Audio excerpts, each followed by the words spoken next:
Okay, so part three.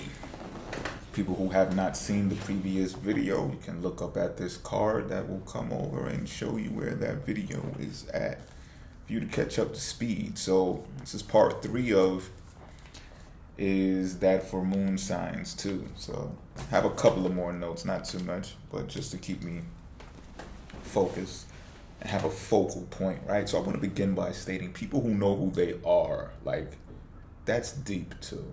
Or people who know what they want as well. That's deep, as you can especially tell from a video that I did not too long ago about Pisces being wishy-washy. I admire someone who knows exactly what they want. I'm also investigative too, to know why they want what they wanted. But that's another video. Let's stay on topic. But I wanted to start off that way because we're going to reverse the roles now of, last time we were speaking about how the moon, if we're, both characteristics, but if we begin from a psychological standpoint, how like Maslow's hierarchical need structure is set up, then we're going to reverse the roles this time to where the pinnacle of self-actualization, which is more closely associated with the sun, is where we begin now. So that's why I wanted to start off by saying people who know who they are, people who know what they want. So if you start off with self-actualization, these are the personalities who I would gather would be strong. And when I say strong, is that it sets them apart from other people. So with this being said, it's like, okay, a person is focused and concentrated. This is what the sun represents as well, right? So with that, it's just like, okay, you're setting out, you come out the womb pretty much knowing what you want. Like, and people may even say that when that boy was born or when that girl was born, they knew exactly what they wanted. Like, they would do this and do that. Like, you can tell that they was going to be this or be somebody, right? Granted, and it ends up being that way. Like, they live life on that accord and it happens. So in order to do that, you need concentration, right? A person needs to be able to look at something, observe it, and be like, I want that for myself. So let's say a price tag is on it, right? A person says, oh, okay, well, it's $10,000. Well, I'm going to get $10,000. Now, the onlookers, or the more content with being or having their immediate needs met, may say, boy, that's $10,000. Where you gonna get that kind of money from? Depending on circumstances and stuff like that. Perhaps they're born from wealth, so maybe that's how they're going to get it. Or, maybe they want to get it on their own, because the sun characteristics end up being a sign of leadership, right? So I'm going to break that down right now. So the person develops tunnel vision and blocks out whatever type of distractions that's going to prevent them from obtaining $10,000, because they said they want that. So they're going to get that, right? So what happens later on down the line is they obtain $10,000 and they get exactly what it is that they said that they wanted, right? Now, value plays a large piece of this whole functionality between moon, sun, wants, and needs. But we'll talk about that in another time. I just want to detail that rather quickly so you can associate how people operating more along the lines and functioning with the sun function become leaders, right? It's because they obtain these things and it's like it stands out, right? Especially when something of value is pegged to something, it sets it apart from the other things. So it could become in a form of cars, it can come in the form of houses and mansions, it can come in the form of a Ford Focus, and it can come in the form of a Aston Martin, right? So these things become distinctive. So the onlookers say, oh wow, that person got $10,000 and they went and they got that thing. You know what I mean? Now some people will say, and I'm not even want to peg attitude towards it, right? But some people just may not have a value system that's set up to say, oh yeah, that was worth 10 grand. Kudos to you. Some people's value system may oppose that and say, wouldn't be me. Well, evidently, right? It's not you, you're an onlooker. And then there are other people who are looking and they're saying, well, wow, that was great. Like, that was inspiring, right? I want to do that, or I wish to do that now.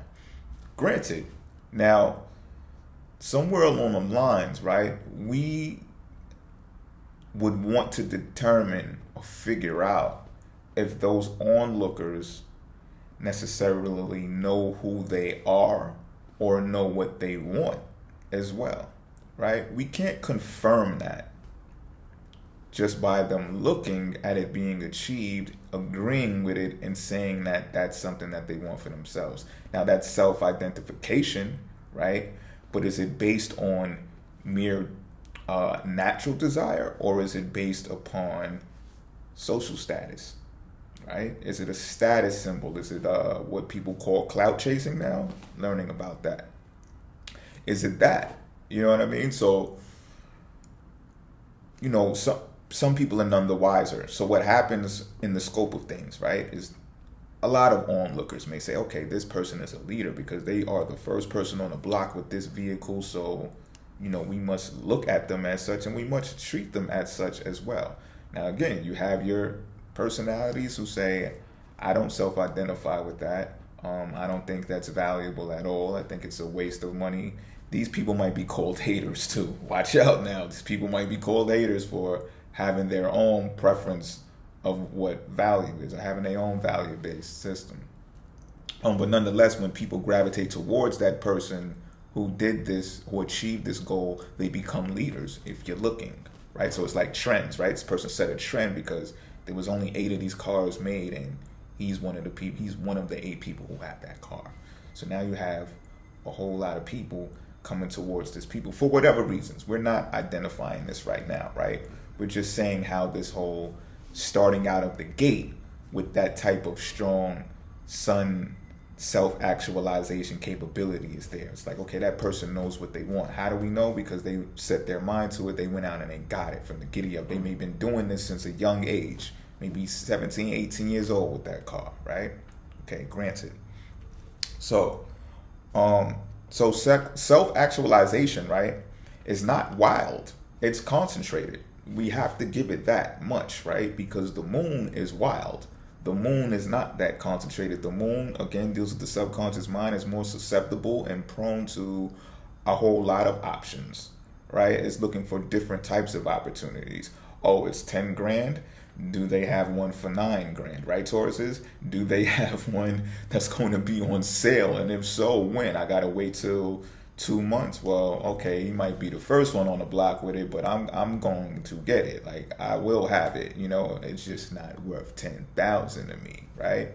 So, but along the lines of the moon, I think as well as that, the moon gets the bad rap. This is what I want to clarify here. The moon gets the bad rap, and possibly wrongly so, for being wild and a lunatic, because of when they develop wants and exercise the obtaining and acquiring of wants to a level that it's overwhelming to the instinctual everyday needs. Okay? And this occurs because with the wants comes a need to be repetitious or stand up to or keep a certain lifestyle, right? Or to protect a certain image, right? Because once you show up with that car, how do you go back? Or how do you go back to walking? How do you downgrade to a little smart car buggy? You know what I'm saying? How do you do that when so many people are looking to you to be that first person with that car or the newer version of that car? What year is it? Okay, I got to drive that year car. You know what I mean? And when you're talking about things that are relative to the moon, right? This is I think this is where the moon becomes wild and becomes a lunatic, because they have to correlate themselves with the wants of the sun to say, okay, we have to do this repeatedly, right? We have to pay this note repeatedly. We have to have gas money repeatedly. So what happens is the things or the behaviors that were done to obtain this level of achievement must be done repeatedly, and may be done extensively, may be done excessively. What happens to the psychological mind state that is ruled by the moon while this is happening? Now, this may be a roller coaster ride of fun, right? Because that's what the sun does. Have fun. It's a gamble. You're just living your life. You're having fun. You're going out there. You don't care about the uncertainty principle. You're just doing what it is that you concentrate and put your mind to, and you're doing whatever it is that it takes to do that, right? So people with like the Scorpio energy, the Scorpio archetype is like obsessed over that type of behavior, that when they set their mind to something and they do it, oh man, it's like, oh, we're going to do it again. And not only are we going to do it again, we're going to try to like break a barrier. This time we're going to try to do it to a higher level, a higher extent, right? Now, again, this depends on a person's value system about how well they, or how much they attach themselves to it, right? How much they attach themselves to it, because the moon is also about attachments, right? So the moon absorbs whatever the sun participates in, partakes in, right? So the moon, like I said, sort of goes along for a ride and says, oh, okay, yeah, this is fun, right? Oh, we are having fun. We are having one. And again, I'm not being biased and setting one apart from the other. All I'm saying is when a consequence occurs to the detriment of the sun, then it's, oh, this person may need rehab, or this person may need to see a psych, or this person may need to go on a retreat. This person may need a diet. This person may, you get what I'm saying? So on and so forth. And when the person was just naturally living off their basic instincts for survival, then all of that wasn't needed. All of that acquiring wasn't needed. So what happens here is, right, this is one of my notes as well. When you look at it in a natural state of things, and I guess we can say in modern times right now, right? Because I look at the moon as being wild, and even getting the bad rap for being wild and a lunatic when we look at the olden times, right? I'm just guessing off of what I've read and studied and seen in movies, the same way that you would, right? Unless you have a great ability to look at evolutionary psychology to the point where you remember these things so and you have dreams about the medieval times and stuff like that. But I don't want to get into that right now. So if we look at it from those times, right, you would say, okay, well, look, we've got to do some primitive living right now. So it's dangerous. It's very dangerous. I'm not saying that it's not dangerous now. I'm just saying there are stores around with, nutrients in them to where people do have the opportunity to at least acquire those things should they put their mind to the basic necessities of life and can afford to do so. And this is not to shoot down anyone who can't, but I'm just talking into what it is today in modern times, that I don't think people don't have to necessarily be lunatics, considering they're in a situation that they can take care of their basic needs, is what I'm saying. Right now, of course, you look at it on a bigger scope of things, like the self-actualized person is more along the lines of individualism, and the people who are content with the everyday things of life, nurturing their basic instincts for survival, are along the lines of collectivism. If you look at it in the West, especially in the USA, collectivism is larger than individualism is. And then individualism, the exaltation of individualism, is capitalism, right? And then it exists in this culture. It exists in the same, I'm not going to call it a culture. I'm not going to abuse that word like that. In this area, in this region, capitalism is exercised at a level to where now sometimes in a conversation you may hear it come up that you say, capitalism is destroying the fabric of the nation because there are too many have-nots in contrast to the people who do have. What one would or should consider, should I say, is this as well, though, that the moon characteristics, or the intent of the moon, which is to nurture for survival, adopts the more sun-infused characteristic, if you will, right? Because, and especially when they've self-actualized to the point where they fall in some type of way or take some type of downfall, right? Because it's like, come back to mama, right? The moon nurturing, come here, put my tits back in your mouth, okay? Come back to mama. You did what you did, just come back. We're gonna chill. We're gonna live it. We're gonna take it one moment at a time. We're gonna take it day by day. You know what I'm saying? And even when they utilize the opposite, when they obtain this much and they obtain this much, some people gravitate towards that, and others, they become providers. This largely sun characterized person become providers, and it's to the point where they actually aid and assist and fund and finance the collectivists, or the collectivism. So still, even in that instance, the intent of the moon, which is survival and nurturing, adopts that sun characteristic, that individualistic energy, and brings it on in, and brings it on home. Now, whether or not, it is a detriment or if it's a benefit, still is going to depend on the mind state of that individual, right? Because you can see, again, like I said in the previous video, you can see those figures who are put in leadership positions and they're like, I carry the weight, I do this for the family, I take care of the whole family, and I built the corporation, I take care of the whole corporation, I cut everyone's checks. You got to check the mental health of these people, though. What comes with that? Do they feel alone? Do they feel they've been backstabbed plenty of times or do they feel like they're only wanted or only desired, or they only have friends because of what they possess or what they provide, should I say?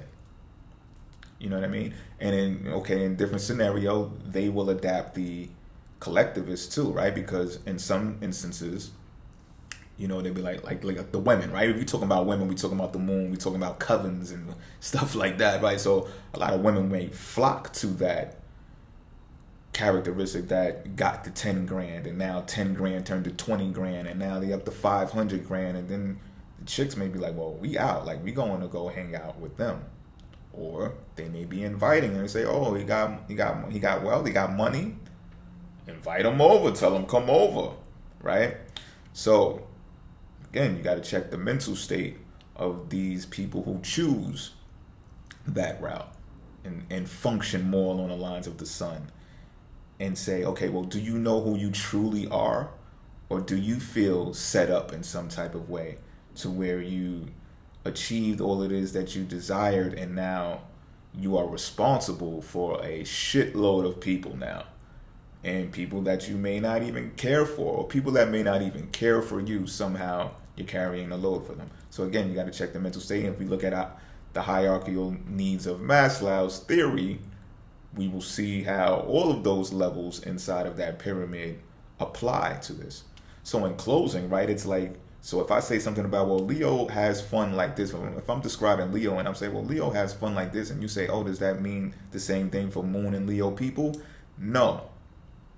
What I'm saying, the reason why you asked me that is because what I'm saying about Leo right now resonates with you because you have Moon and Leo. You might be a Pisces sun with a Scorpio ascendant, and then you're asking, but you have a Leo moon, so you're like, oh, that applies for Moon and Leo people too, right? And I'm like, no. And you may be like, oh, but I understand exactly what you're saying. I feel what you just said. I feel that. And I'll be like, I know you feel that. It resonates because it's the same sign and the same characteristics that are allocated to the sign of Leo is what you're feeling right now. However, the functioning of the planet, if I'm talking about a Leo sun, and the functioning of a Leo moon are distinctly different. distinctively different, excuse me. All right? So you, as the viewer, as the pupil, as the learner, and even astrologers included, may be able to gain something from this. That the functionalities of the luminaries of the planets are very important, and they are what makes the difference. All right? So some Leo moons, they may take on more than they're supposed to. Visions of grandeur, right? But what Leo sun may be more concentrated because it's their sun sign. It's the sun. So they may be more concentrated and focused on the maintaining of whatever it is that they desire, they achieve, and they obtain. Whereas the Leo moon may become more what? May become more emotional about it, may response to the interactions that come with the obtaining of the or acquiring of these things in an emotional way, that it may be get erratic, right? And it just may not be within the terms of focused energy and concentrated energy. You know what I mean? So again, it is for us to be responsible and explain that to people that we say these things to, so they understand the different functionalities, so that they don't go out there and make the decisions based upon characteristics of the sign alone. The planets have different functionalities. Learn the functionalities of the planets. And that's pretty much it. For now, anyway. All right, I'm out.